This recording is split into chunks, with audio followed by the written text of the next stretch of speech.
នេះមកឈុត5នាក់នេះមិនបាច់ថាគ្រូគាត់ជាបណ្ណាគេក៏បងប្អូនស្គាល់ដែរគឺធីមគ្រូឆ្នើមធីមលោកគ្រូពេជ្រសុផាន់រាប់ពីឆ្វេងមកមានពេជ្រកក្កដាពេជ្រសង្ហៈពេជ្រអាទិទេពពេជ្រសម្បត្តិហើយនិង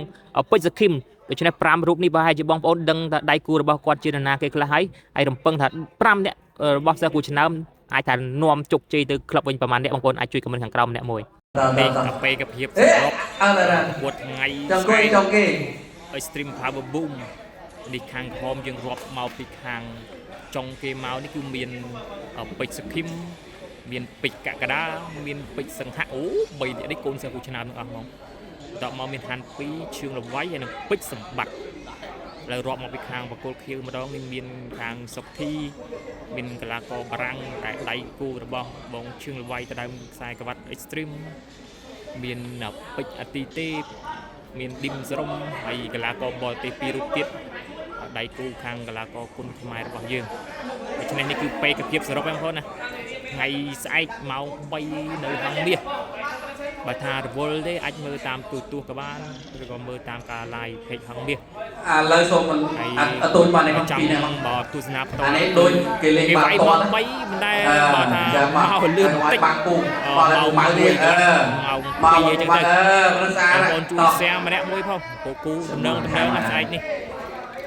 នេះគូដែលបងប្អូនចែកវិញញែកទៅលើ Facebook ច្រើនជាងគេនេះគឺ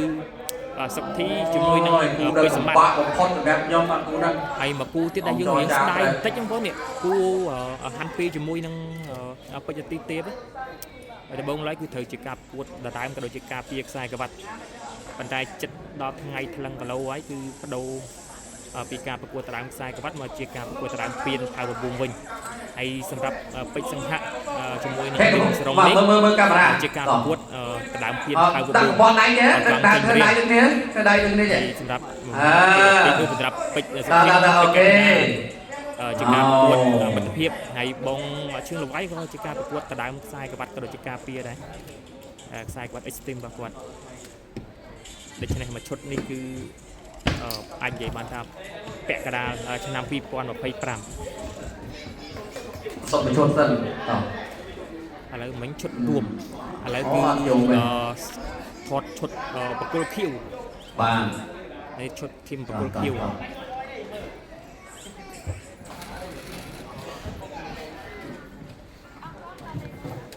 ហើយមិញភ្លេចបញ្ជាក់គូក្មេងៗដែរ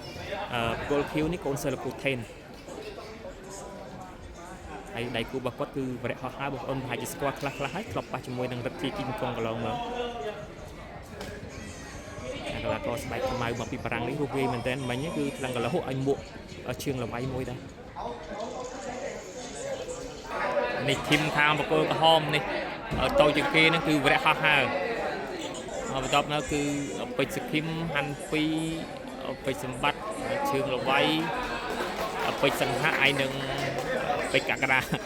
សិស្សគូឆ្នើមដូច4នាក់ធីមនេះអូនេះសុំថតមកធីមហ្មង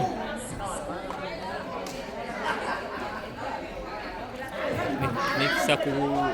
ឆ្នើមសិស្សមកធីមនេះ5នាក់